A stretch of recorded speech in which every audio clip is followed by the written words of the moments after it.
Hello, everybody. I'm Stephanie. And I'm Georgianna. And this is Wholehearted Loving, where we teach you simple tools to grow the muscles you need to be with big feelings and overwhelming sensations in your body. Whether you have active challenges in your life or relationships, or whether you're just here to learn to be kinder to yourself, we pull out all the little things that make life feel better, the things that give you a sense of hope and direction. So if you're too hard on yourself or on others, if you want to feel real, deep connection in your life and relationships, even if you want to reprogram your inner critic while you're sleeping, this is a great place to be. So welcome, and we hope this episode brings you just the tidbit you needed today. Enjoy the show.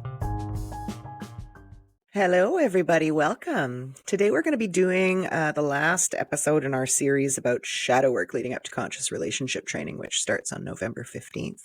And today we're going to be talking about the shadow material that blocks you from connecting with your best, most fulfilling life, the one that you think doesn't belong to you and must belong to somebody else. You'll be able to find self-reflection prompts for this episode and every episode on our Instagram at Wholehearted Loving, and you can learn more about us and how to practice with us live at wholeheartedloving.com. And before we get started, as always, we'll practice a body-based self-connection tool to connect with ourselves before we connect with each other and this podcast. The words that wanted to come out of my mouth were, yay! And there was a moment of, do I filter that? And then I was like, yeah, no. That's just what wanted to come out of my mouth. I always have this noticing, I thought I'd share it. When you are introducing us and this episode, I'm obviously seeing you. I can see myself in the camera, in the screen.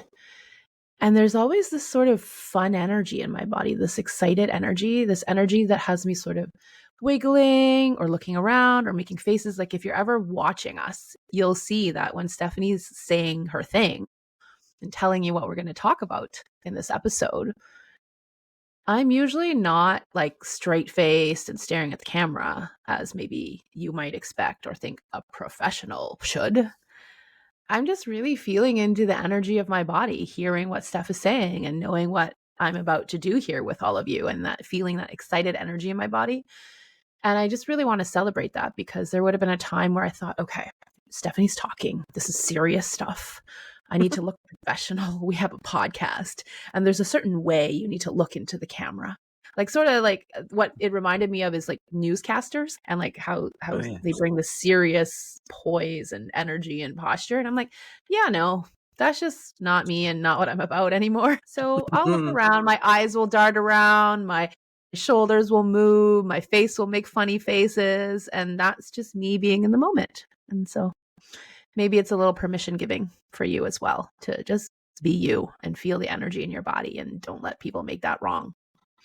Yeah, that's actually one of the things. I think people think they're only really allowed to do that once they're like a billionaire or like some wizened expert who everyone already trusts. And now I can be myself and have, whatever it is, colorful socks or whimsical facial expressions. Yeah. Yeah. So, I mean, it sort of ties to the theme of freedom is accessible to all of us. Yes. If we're willing to claim it. But it might feel really uncomfortable in the beginning because we don't believe that it's for us as well. So body connection practice. I've been playing with this one recently myself. We've been sharing it with people on our group calls. So I thought this might be a nice way to give you a little taste of that as well, which is a little bit of the caring and nurturing sandwich. I don't think we've shared this one on the podcast yet. And if we have, you get extra practice. So this is one where maybe first, as always, just take a moment to just feel what you feel underneath you, or if there's something behind you that you want to bring more awareness to, feel what's behind you. If you happen to have a pet on you, or a child on you, or a weighted blanket on you, maybe you want to feel what's on top of you. And we're going to look for, like we go on a little scavenger hunt here, and what we're looking for inside our body is some place that is either like stirring around a little, like it's a little activated in a way that maybe isn't super pleasant, or ideally you'd love that to slow down a little, or ideally you'd like it to feel a bit more settled or spacious. We're just going to go on a little tour around the body and check out where you might notice something like that.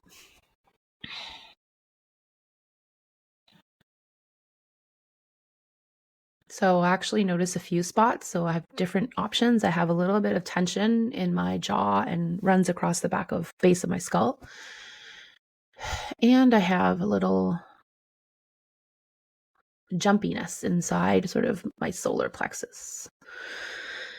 So just choose one of those spots. And then we're going to play a game called, I like to call it above and below, but for some reason I like to start below and then go to above. So you're going to take a hand. We're using some intentional touch here. You're going to take a hand and place it really anywhere on your body below that area of the body that you feel some activation or tightness or, something that isn't quite a settled feeling. And here, this is just where your hand lands initially. You still have the opportunity to move it. It will stay below this place, this area, but you got lots, all the way down to the bottom of your feet. So if you already know, oh, that's not quite the place, shift it. But we're going for one hand below that. And you don't have to put too much thought into it. We're not trying to get something perfect. We're just experimenting here. And then with the other hand, you want to place it somewhere above on the body, somewhere above, all the way up to the top of your head you could go. And so what we've done is we've essentially made a sandwich, top hand, bottom hand. And all we're doing is noticing, seeing what may or may not shift in this area. And you can adjust your hands at any time in where you want your hand below and where you want it above. You might notice coming closer or further away from that more active area feels better or not.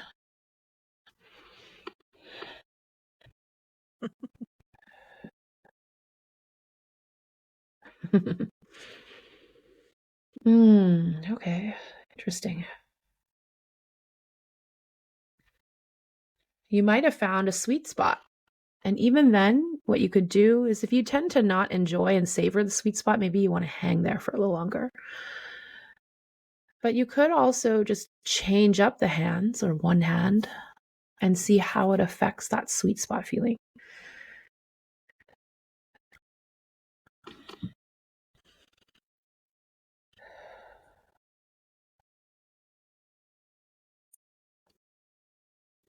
Wow, it's like I found magic, Stephanie. I was going to say this is witchcraft.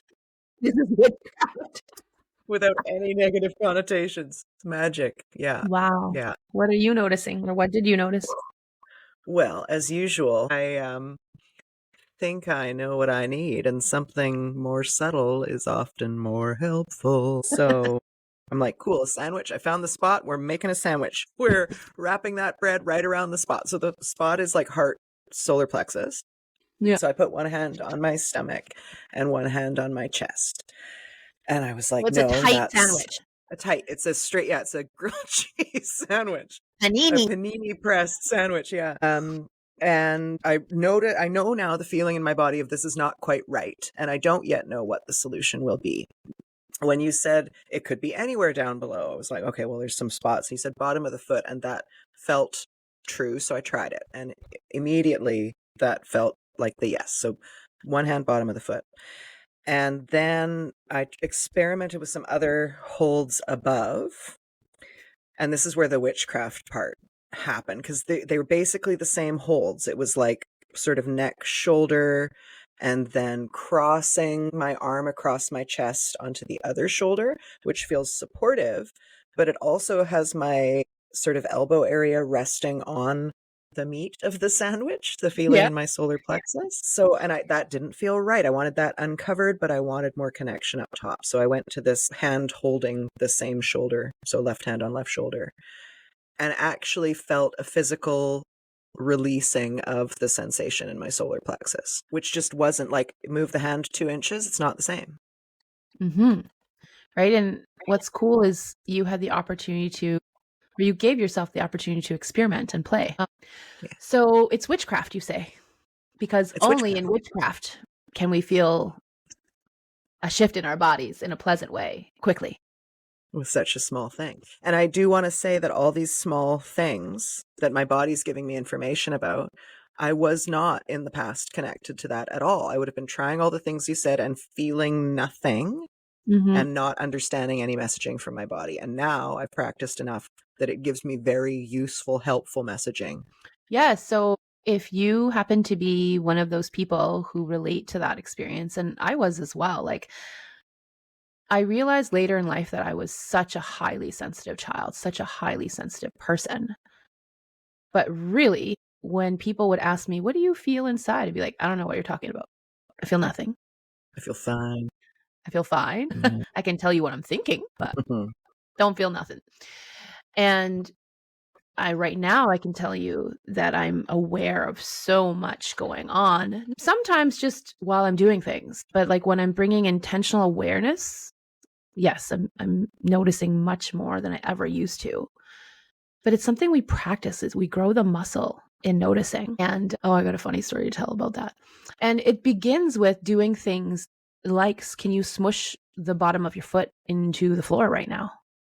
And can you feel that there's some pressure or something? Like I feel the carpet on the bottom of my foot.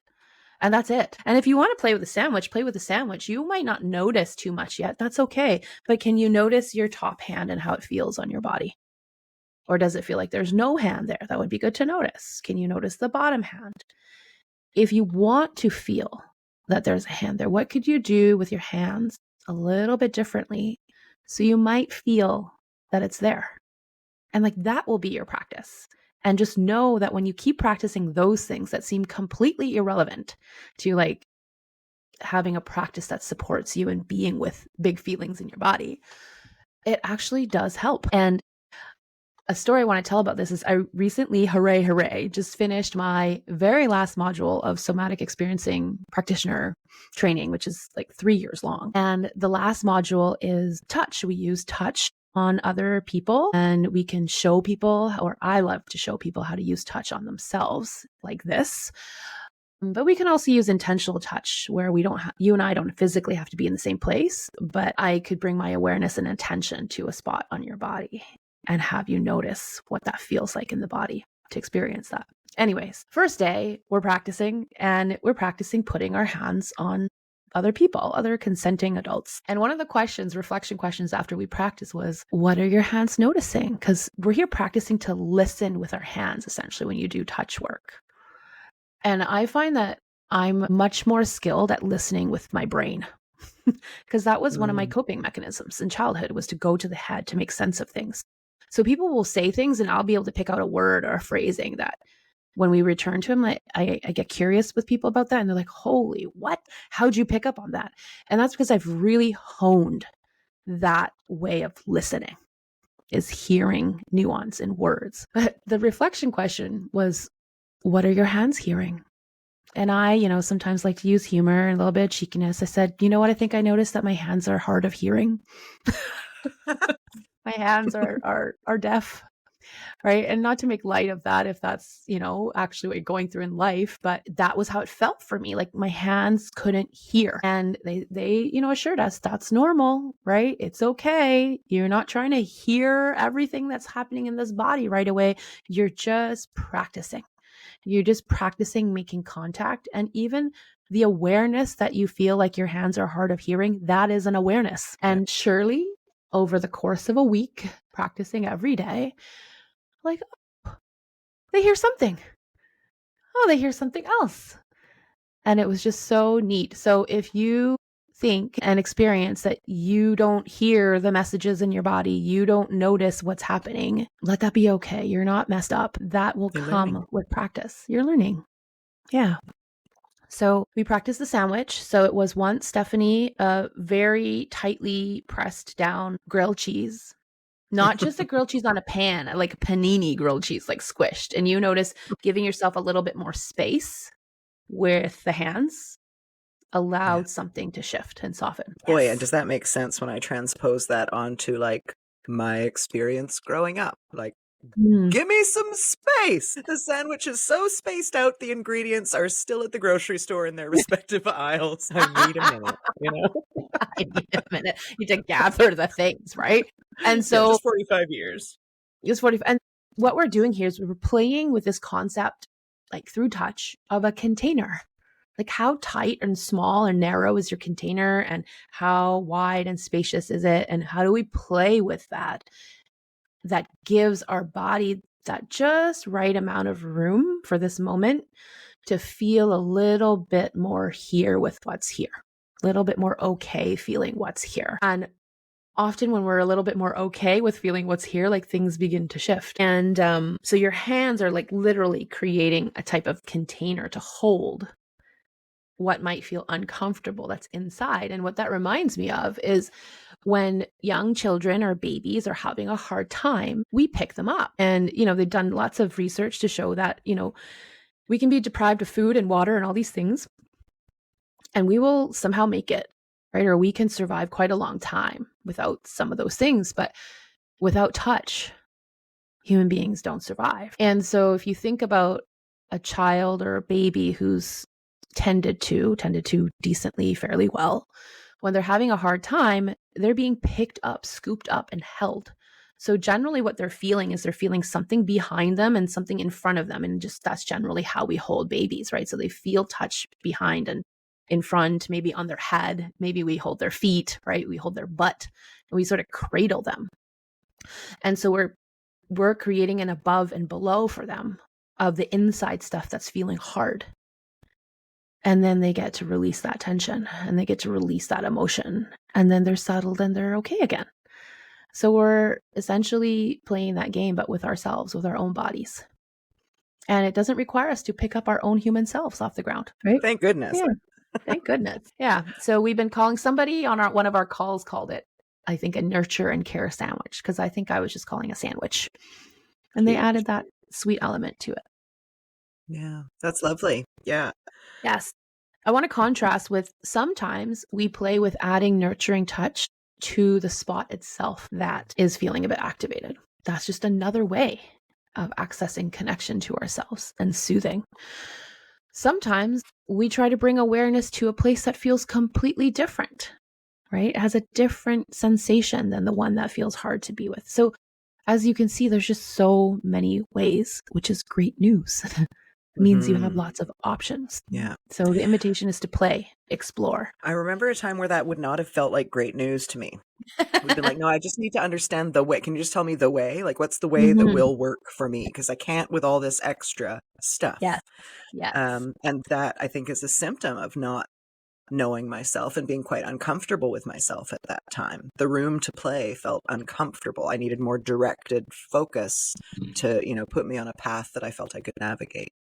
And I think that's why when we work with people in our groups, we walk them through different options and have them notice and go back and forth sometimes, so that not only are they getting a different thing to try out, they're learning to rewrite the old story and the pattern that choice is scary, that, that I might make the wrong decision and then that will be really bad. Right? Yeah. And if you're in that place still, that's okay. If you feel like, I just need one way to do things, fantastic. Take one of these things and just practice only that. And things will begin to change for you. This is what's great about this work. If you want to just be one way, just practice that thing one way. I guarantee you something will become better for you. If you are someone who likes to play and wants to have some more choice, we got good news for you too. There's lots that you can play with. So I feel like this sort of covers the whole spectrum. Like, it's not that this way only works for one person or one type of person. Yeah. That if you want to take one thing, like for me in the beginning, I think I was a little bit like you, like, just tell me the way, or tell me a way that's easy. Nobody told me a way, I don't think. So I just chose a way, which was feet. That's the only thing I can handle right now is feet. Right? For somebody else, when I work with other people, we'll sort of check, like, is feet easy for you to remember and pay attention to, or is hand easier, or is butt easier? And then pick one and stick with it. And for me, it was feet. And then once, and to be clear for whoever's listening, I was actually walking, just going feet, feet, feet, feet with every step, right? With every step. Or actually just sitting on the chair and smushing my foot in the floor and like saying feet, and that's it. And then I'd carry on with my day. Like, literally that takes like, what, half a second? And then I just carry on. Because I had so many protective blocks in the form of resistance and wrong making. I was like, How could that make a difference? Ridiculous. Why am I going to waste my time doing these things? And I'm like, well, if I wasted half a second of my life, oh well. But whatever I'm doing in my life consistently for all these decades hasn't actually been working. Yeah. I'm overwhelmed. I am easily hurt. My feelings are easily hurt. I want to people please all the time. I push past my boundaries. I'm resentful. That's not working.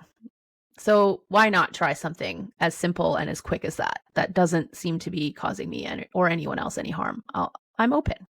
And I think that is a little bit of the theme today of, we'll be returning to this concept of like, are you willing to be open?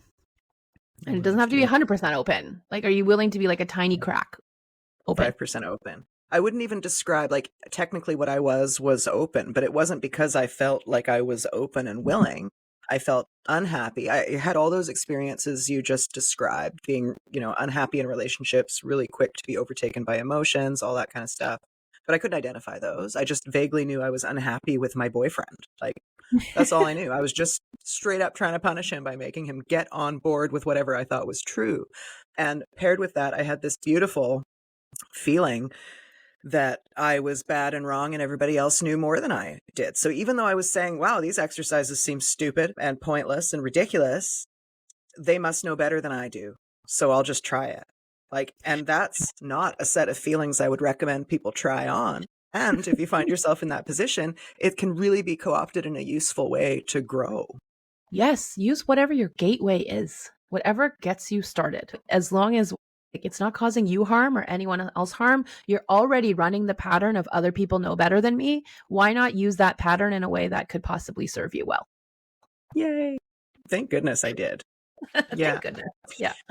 And so all of the tools we're giving you, these are self-regulating tools, they're self-noticing tools, self-remembering tools, tools to connect you with your body's wisdom and put it into practical application in your life, starting out tiny, and it has this cumulative effect. And these are the tools that we give you generally in our work, but that we pair with conscious relationship training, which is the shadow material exploration of all the stuff that holds us back and keeps us in shoulds and the patterns that run our lives that no longer feel good to us. These tools become little mechanisms by which you can be with what you're discovering about yourself, because those discoveries can feel really big. And that's why I think a lot of people are scared to and don't want to do that self-reflection and the looking inward because it feels big. I obviously hid myself from all that because it felt too overwhelming at one point.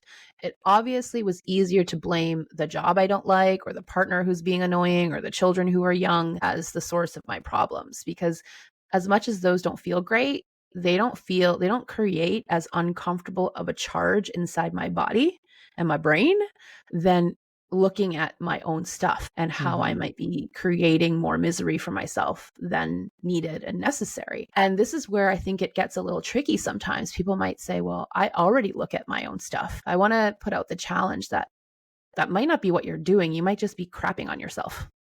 That's totally different. When you're Very just relatable. blaming yourself, when you're just blaming yourself and telling yourself you suck and that everyone's better than you, that's actually not looking inward. That's actually not exploring your shadow material. That's just running the same old protection of it's easier, and this might not make sense, but it's easier for me just to run the old story that I suck than to really look at where do I not actually suck and where do I feel challenged and what is my role in keeping me in that dance of staying stuck. And am I willing to look at that and like, how did that pattern get created? Am I willing to bring some compassion to myself or the other people who are part of helping co-create that old dance? That's the stuff that we're talking about. And it's not like, usually doesn't excite most people to go do that stuff because we don't have the tools to help ourselves feel half decent or okay or supported or like, just not totally taken out when we go look at ourselves in that way. Right. And other people they're so good at looking at themselves through the shame lens that they are already feeling so miserable all the time. Their body is already holding what feels really hard to be with. So then why would we subject ourselves to adding more discomfort by looking at these patterns when we don't have the tools to help us feel a little bit of that spaciousness through like that sandwich you just created, right? And imagine if every day you could create a little bit more spaciousness, a little less tension in how rigidly you hold yourself or feelings or hold your voice in or your opinion in. What might there be room to feel and explore and express when you're not so clamped down all the time? But when you're clamped down all the time, you're like, I'm not exploring nothing. It's got to stay this braced exactly this way so that I don't fall apart. Right, and that takes a lot of energy. That takes all the energy. All the imagining and dreaming and creation energy that exists within you is being used to clamp down and hold this pattern. All of the energy you need to explore the often difficult to explore emotionally gap between where you might like to be, where your dream might put you, and where you are now. That gap takes energy. So this clamping, like we need to either release some of the clamp or we need to create enough space within that sandwich for there to be something beyond what there is right now, unless you want to stay where you are right now, which is also fine. Yeah, I mean, I was there for a long time until finally I was like, I really got to do something different. And my wish is for people, for you, that we don't have to wait until life throws us something that really knocks us down before we think that it's valuable to spend some of our time and attention caring for ourselves in a more loving way, a more permission giving way, right? I mean, for a lot of us, that's what it took. And I want to hold the vision that it's possible to like practice these little things that make a big difference in your life before life knocks you down in that hard way. Totally. This point about holding a vision, you and I have both been beautifully subjected to people holding visions for us that we could not yet see for ourselves. And so there's two layers there. There's that we couldn't see this, a beautiful life for ourselves. We couldn't see it for ourselves, but we could see that it existed. Sometimes you'll encounter a shred, a dream, a spark of an idea that doesn't actually seem possible at all. Not only is it not possible for me, it's not even in existence, right? It's not even a thing. And the example is that 4-minute mile that I mentioned when we were leading up to recording. It was impossible till one day somebody did it. And then suddenly, and always inevitably, a slew of other people then are able to do the thing that was impossible a week ago. Now we can all do it, right? There's something about this expanding of collective consciousness and skills and ability that we can really apply to ourselves by expanding our inner awareness or our outer circle to include more of those things that we want for ourselves. But before you can do that, you have to acknowledge it's possible and that you might want it, or just be open to it if it's happening already in your life. Like it's easy to resist beauty and joy and to be frightened by beauty and joy because it might go away. It might be not for us. We have all these fears. This is the shadow material that we're talking about. Reasons that keep us out of connection with that seem logical to us. Reasons like, that life is only available for like people who are more pretty than I am, or people who have a bunch of time or money or access to resources or something that I don't have. And there are reasons in our subconscious that we keep those blocks for ourselves, that we can't see past the thing that we're accustomed to. And that is the shadow work that I want to talk about when it comes to this idea of stepping into a bigger, better, beautiful life that feels good to you. Yeah. So when I hear you say that, two parts of me come up. The part that couldn't envision that level of greatness. It wasn't that I was envisioning terrible things for my future, my life, but there was just an elevated version that I never really entertained because I consciously already decided that's for other people, not for me. Like abundance and wealth and a career that I love that also pays well. Like that's not for me. That's for other people. Right. Relationship. Yeah. So there's that category. There's also the category of like, I always knew from when I was a young girl, probably 14 years old, I dreamt of beautiful partnership and relationship. I just thought of already how magical it could be. And I don't mean in like fairy tale magical or whatever, princess magic, but I was like, how cool to do life's exciting things and hard things and boring things with someone. And just to feel excited every day because you get to do them and figure them out with this person. And I don't know why at 14, I already had this vision that that was possible. And I had that as a possibility, but as life took its turns and I made my choices, it wasn't really coming to fruition in that way. And so it wasn't that it was something that I didn't think was possible. It was just, I was like, I don't know how to get myself there. And so, yeah, I think it's possible, but who knows? I don't know if I'll ever have it. I don't know if I'm going to be able to know how to do it or whatever. I don't know if it's going to come my way. And then there's also things that we pretend to not want to keep ourselves safe, right? Mm-hmm. Oh, I don't actually want, it doesn't really matter to me if, if I have a thriving business. I just want to help people. I think I told myself that for a long time. Like, well, why wouldn't you want to thrive? And why wouldn't you want to be able to help more people? And why wouldn't you want to be, compensated well for something you gift out into the world? I mean, for goodness sake, I always come back to the Subway sandwich. Like, people are paying $20 for a Subway sandwich. It's not even that good. Right? And people are out there with poor intentions, swindling people and being very wealthy. And why wouldn't it be okay for me to be compensated well for something I put my heart and my soul into giving value to people? And I would just pretend like, oh, that doesn't matter to me. Right? Because it felt like out of reach. And that was my way to protect from not having it, from not knowing how to get it, from feeling shame for, not even knowing what I want or if I want, or feel bad if I were to say I wanted that, just a whole messy stuff. When really it's afraid to feel the inside feelings at even imagining some of that stuff. Yeah. Well, and there's a lot of shadowy kind of attachments to that. Like thrive as a word you use. Like, why would you not want to thrive? Why would you not want to make money? All of those things, there's going to be something underneath it that's a set of shoulds or expectations or tools that you've developed within yourself to cut off, the thriving limb. You're like, that's not for me because what? I mean, there'd be a lot of reasons that someone could have to fear thriving. It'd be loss of connection or looking a certain way. All of these things have underpinnings in the subconscious that are worth examining because it'll open up a whole new zone of existence that you had cut yourself off from for fear, basically. Right? So imagining possibility. I'll just share a personal example right now that I'm leaning into is for many decades, you'll know this very well about me, time scarcity. I'm not someone who will have an abundance of time. And yes, if you look at my life and the things that are on my plate because of what I've chosen, there will be less time. And I'm not fighting that reality.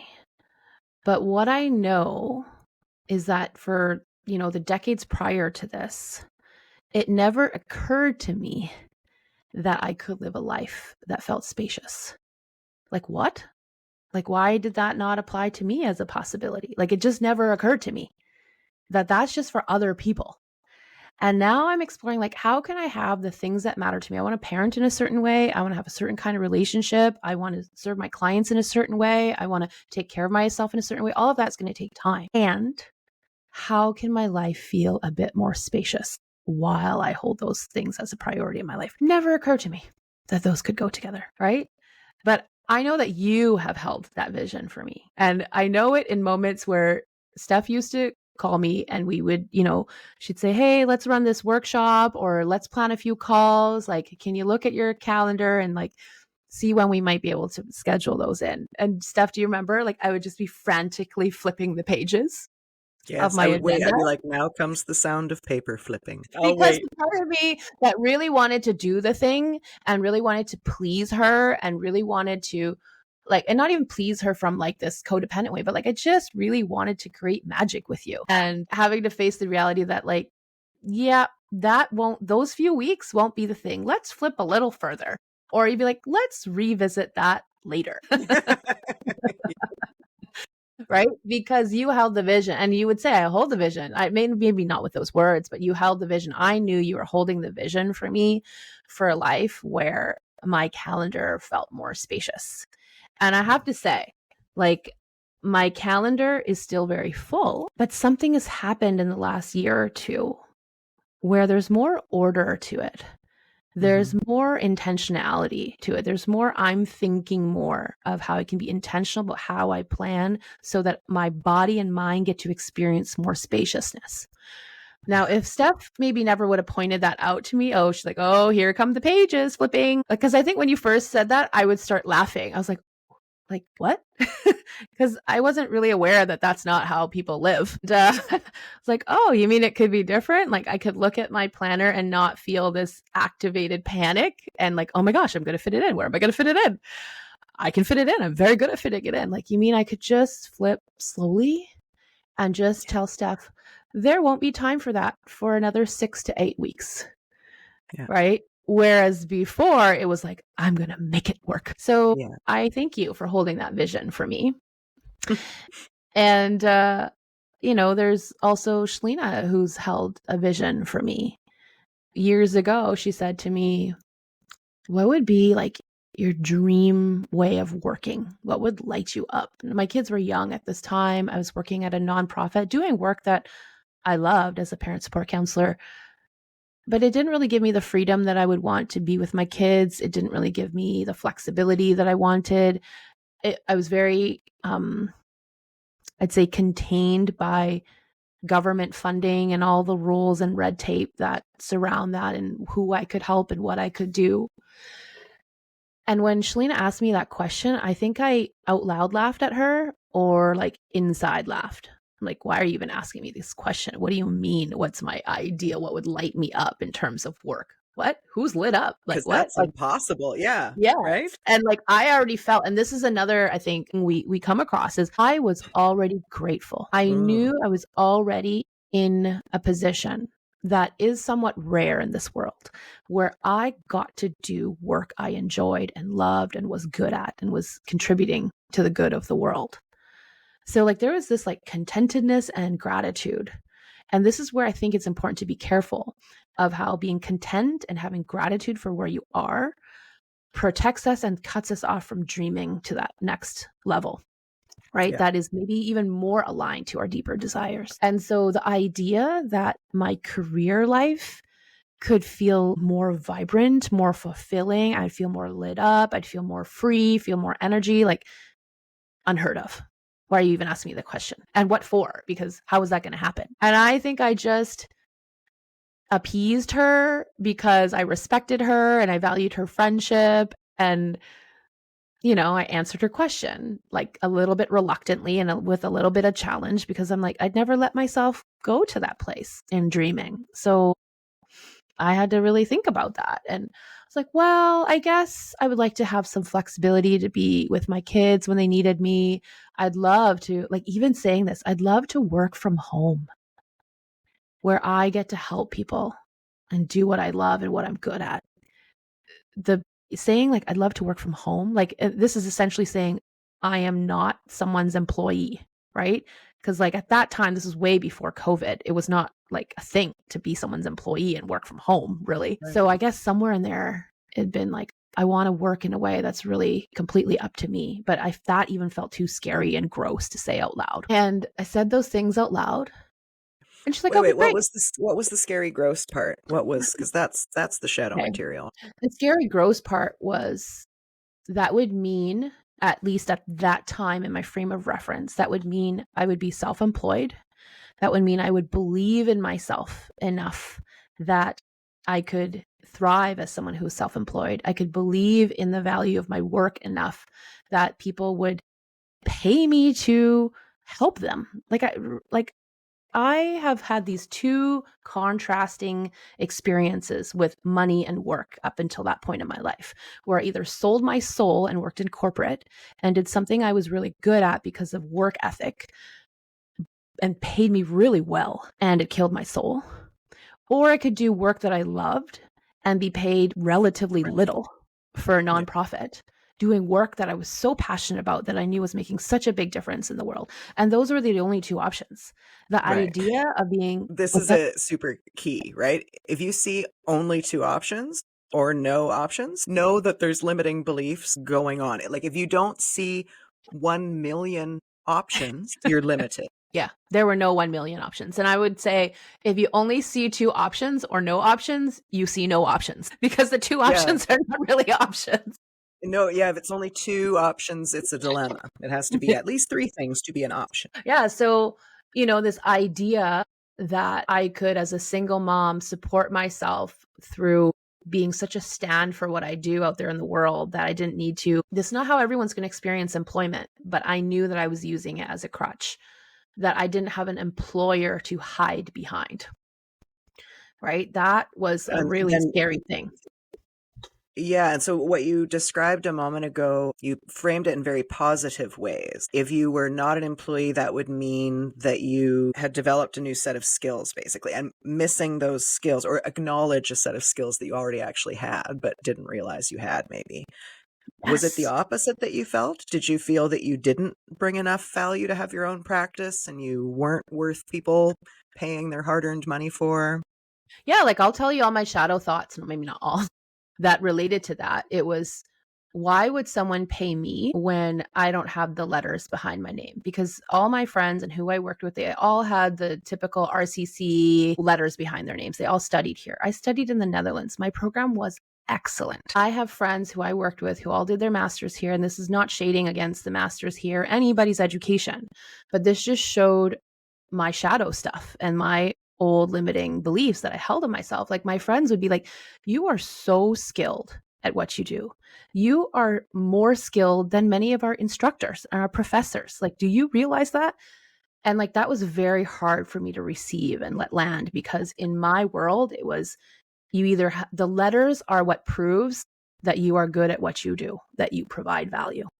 So it took me a long time to overcome and shift that belief that I hold value. Like what I do is very unique. I have a very unique style, and that's not taught in school, right? And I'm not shading school. I love school. If I could be a professional student, I would be. But what I was doing was using these old beliefs to protect me from stepping out, right?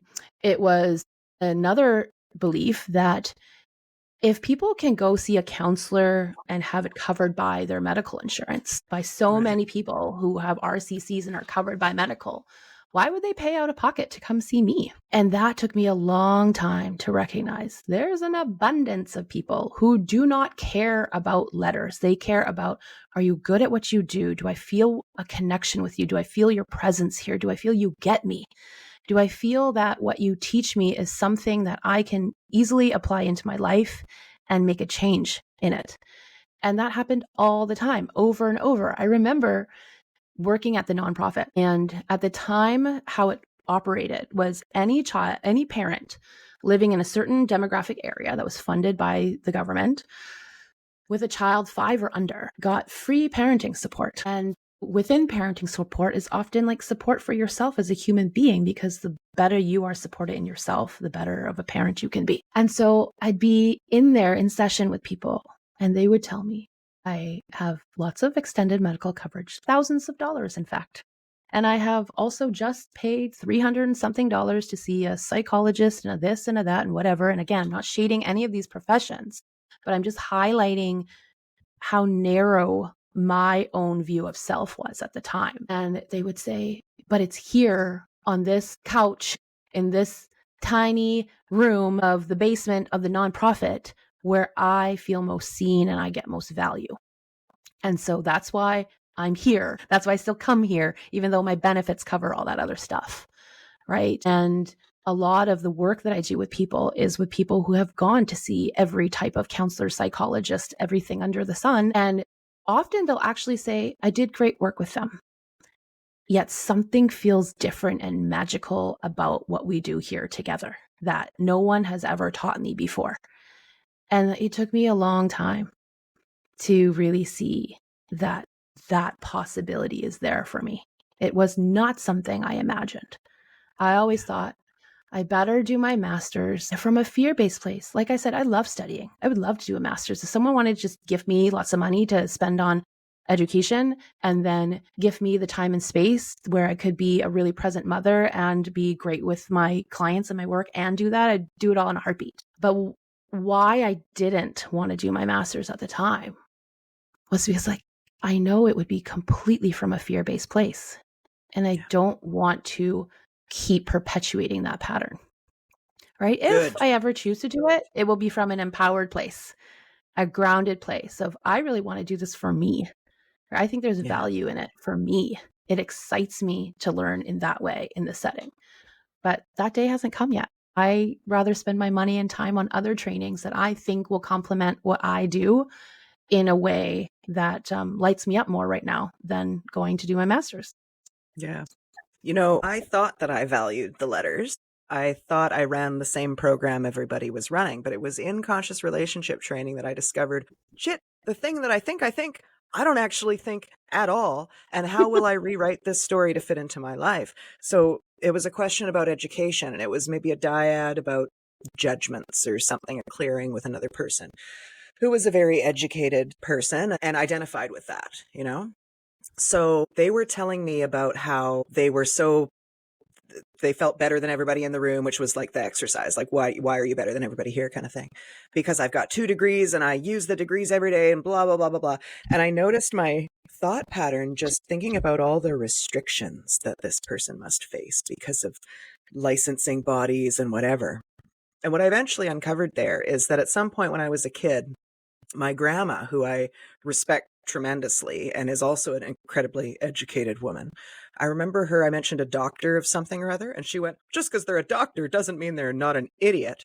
I was like, what do you mean they're a doctor? She's like, plenty of doctors are idiots. I was like, okay, that had some formative effect on me, right? And then the other piece of that is when I was doing social work, we were having this core counseling training program. And one of the instructors, who was a very seasoned family counselor for like 40 years or something, she relayed this story about a little boy who, like a 7-year-old boy who, whatever the context was upset and needed a hug. And she was like, okay, well, the policy and procedures manual says I'm not allowed to touch you, is what she thought.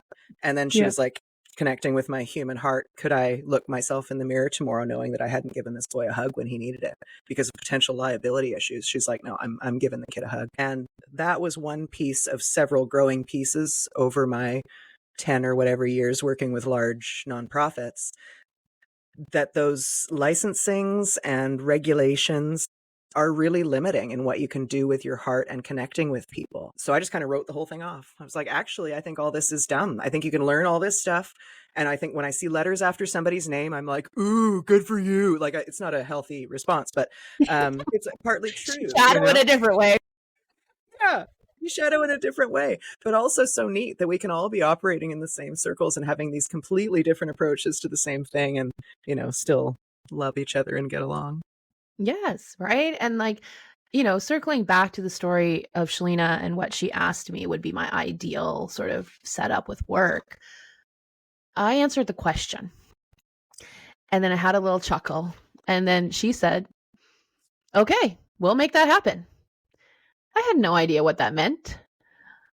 But what I'm very proud of myself for at that time is there was no impulse to fight her on that. I was just like, okay, sure. You want to hold that vision for me? Okay, I'll let you hold it. I have no idea how that would ever happen. I cannot see it happening. But hey, you want to see that in my future? Okay. Yeah. And I just let that be. I just let that float out there. I let her hold that vision. And then what I proceeded to do after that is when opportunities came that felt scary, but also like a yes, I would say, okay. She asked me, hey, do you want to, at some point, it wasn't like these were like, hey, so she's holding this vision for me now, and then tomorrow she's offering me this. It wasn't like that. It was just at some point, she was like, hey, like, I'd like you to, facilitate group stuff online for us, or we'd like you and Steph to facilitate the women's group. Each and every one of those things that was presented to me, there was a part of me that was like, in equal amounts, I don't even know. They flip-flopped around. Like, what? Was my first response. Like, you want me to do what? Did you call the wrong person? What? I don't see how I could do that. What?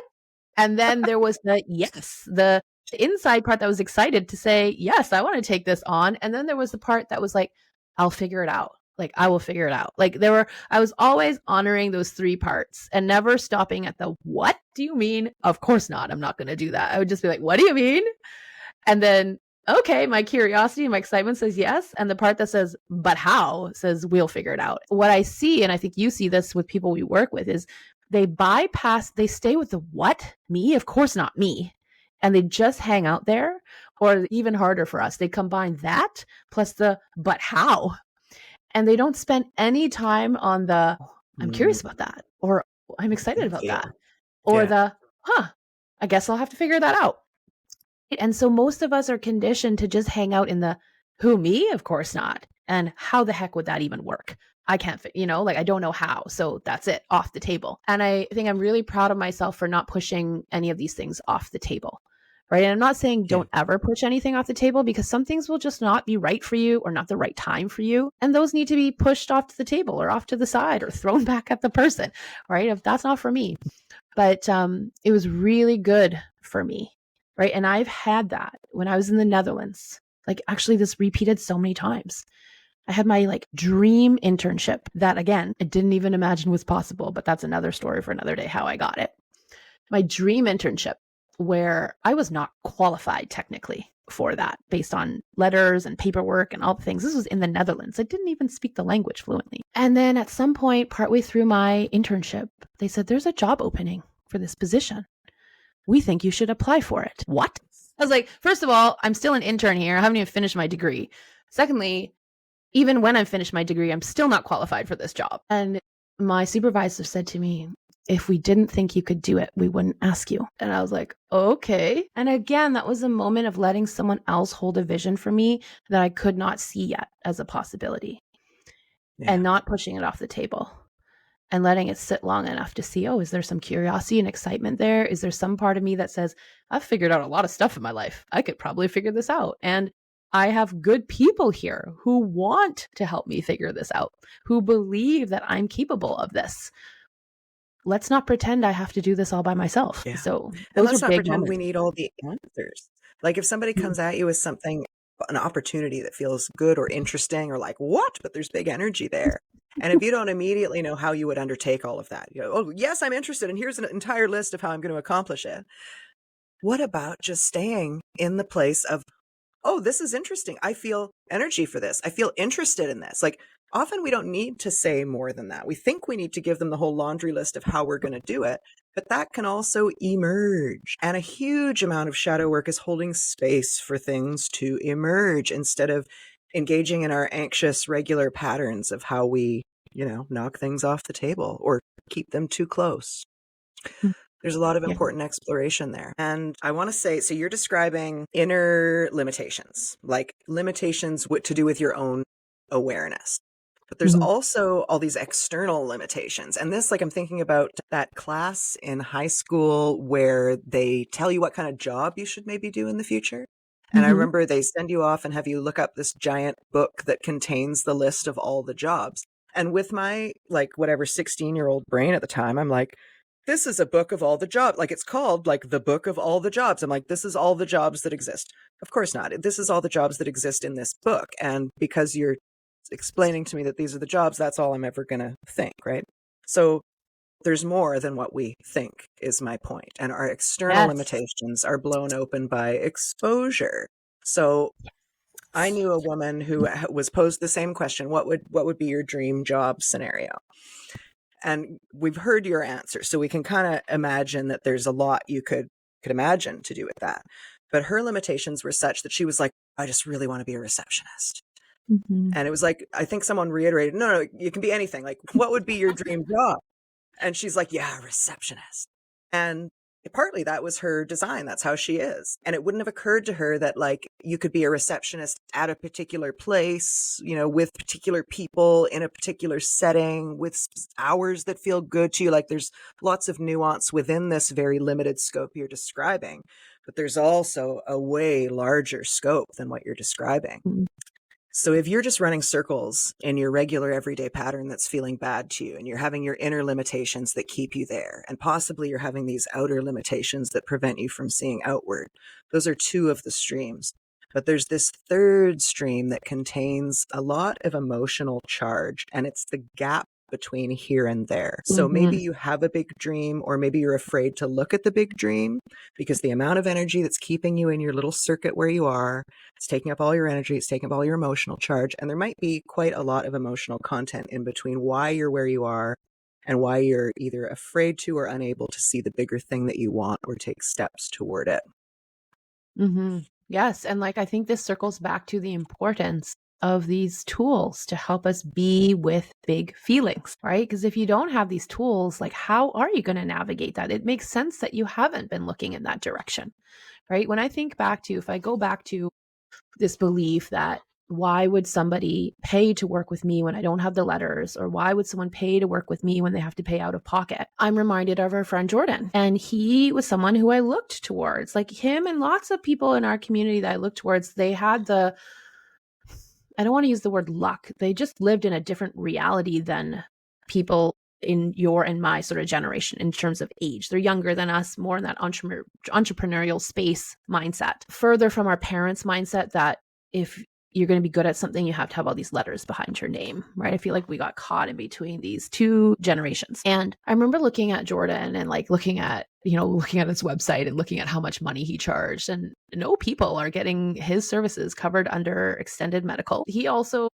has very proudly said, like, I'm not formally trained in any of these things, but I have done years of being mentored by people and learning and practicing and living it. And like, I saw him as a possibility. Like, he was my possibility person. I'm like, this actually does exist. And on top of that, and I looked at Shalina, I'm like, this does exist. But on top of that, what a big pillar was for me was seeing that they were good-hearted people. Because I think like the possibility existed that people could get paid well to do stuff, but that maybe they were like scammers and mean and not generous and open-hearted people. But here I am, smack in my face, these people who are just very loving and kind and generous and gift a lot out to the world of value for free. And yet they're very comfortable and confident that what they put out into the world has value, and it's okay to be compensated well for what they put out into the world. And so it was important for me to, I'm going to say, come out of my little cave and like just peek around. Like, you and I joke that I'm the turtle, right? Like, I'm in the shell, like peek my head out and be like, oh, like there is this possibility, like for these people, maybe for me, like, whoa, no, I want to go back into my shell. Like, not for me, for them, yes, but not for me. And it became easier for me to see that it might be for me as I grew the skills to be with the big uncomfortable feelings inside the body.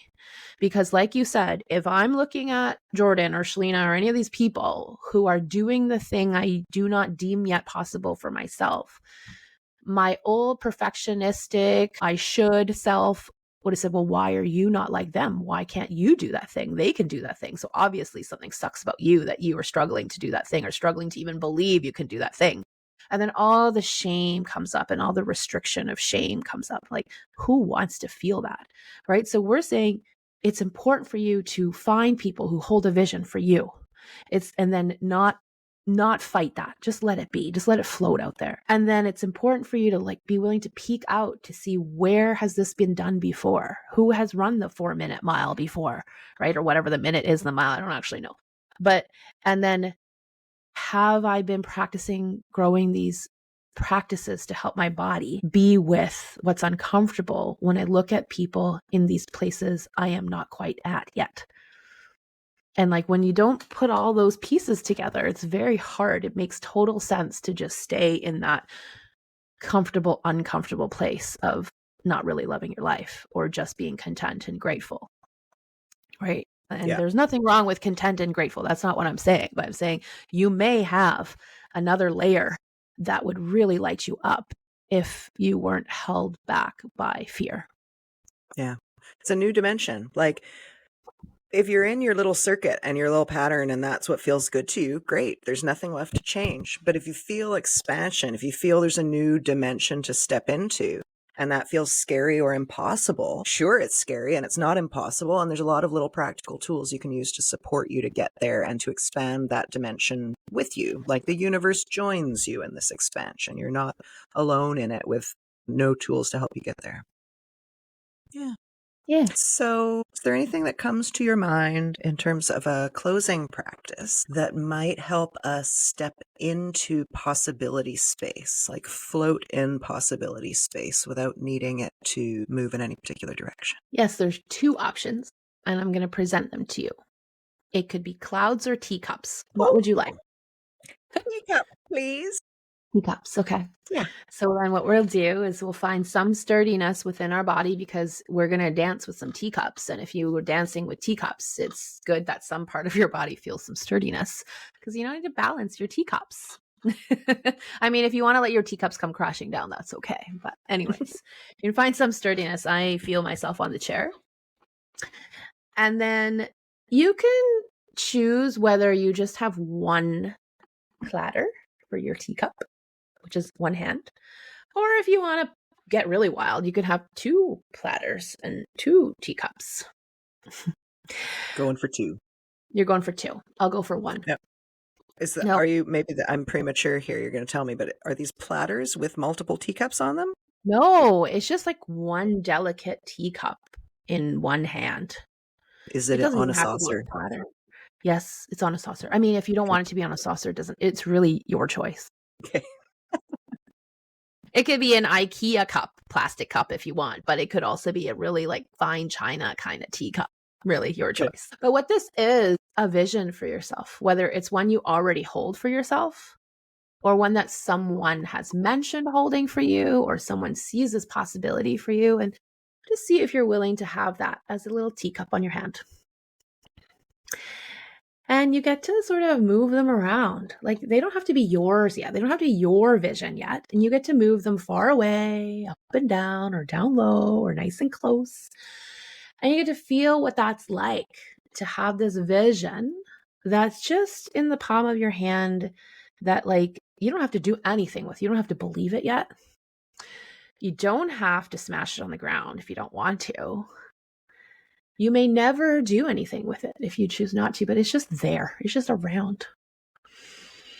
And sometimes that vision or teacup might be further away and out of reach, or maybe in the background because something else is in the foreground of your life. And sometimes it sort of pops its way into your awareness again. And like the hands just get to sort of dance with these teacups. And your dance might be small, but it might be big.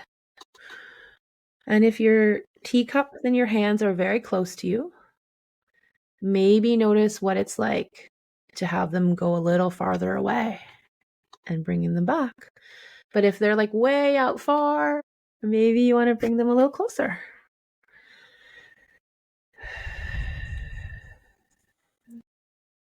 Okay. And if it feels just right, just to hold them somewhere. Your hands don't even have to move. These are just visions, possibility.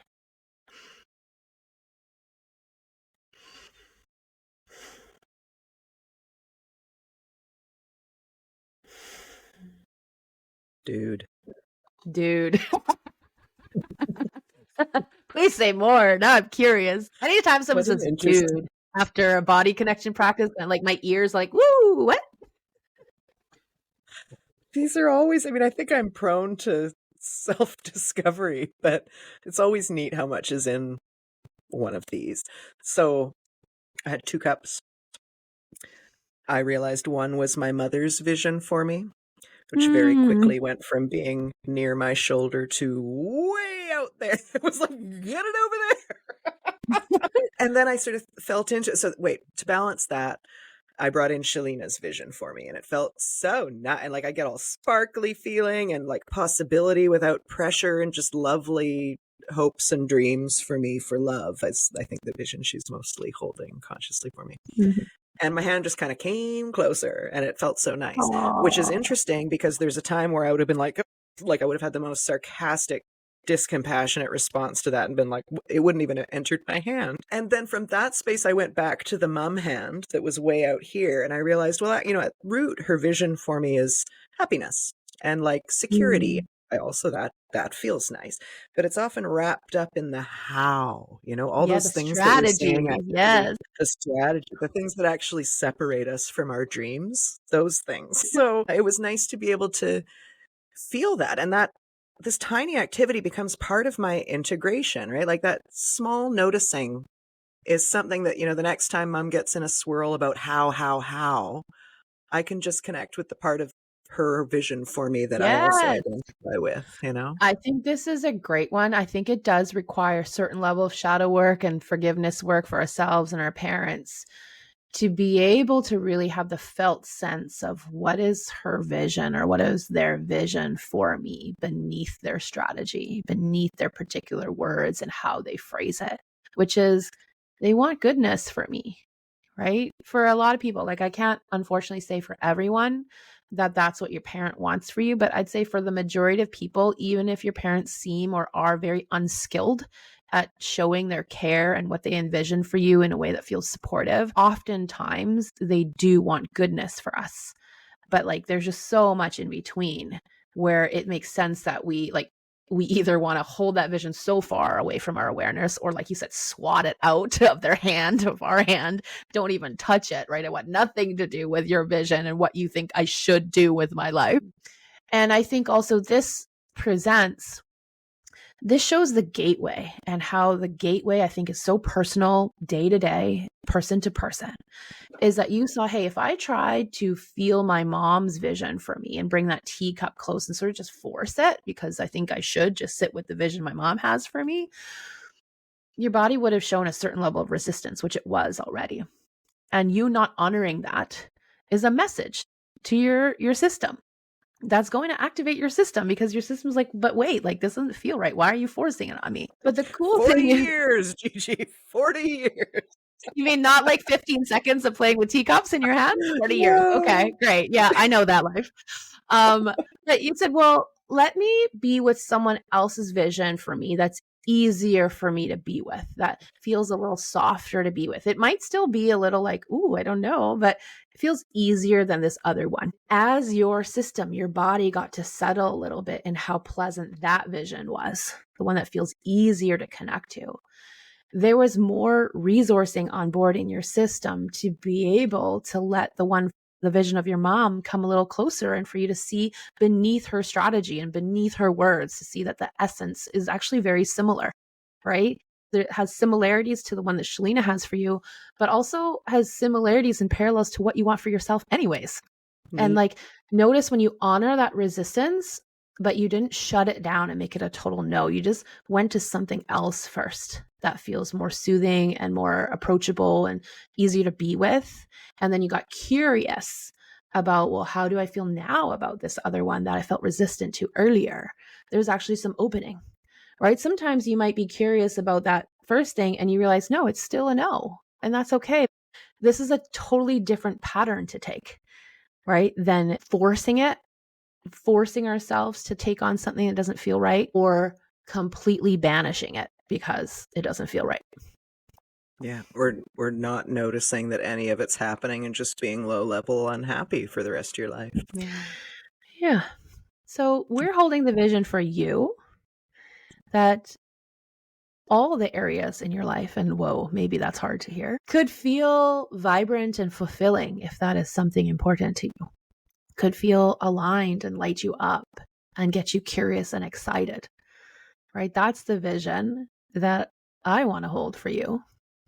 It's the vision I'm holding for me. That's the vision I want my friends to be able to hold for me, right? And imagine collectively holding these visions for each other, right? So cool. Yeah.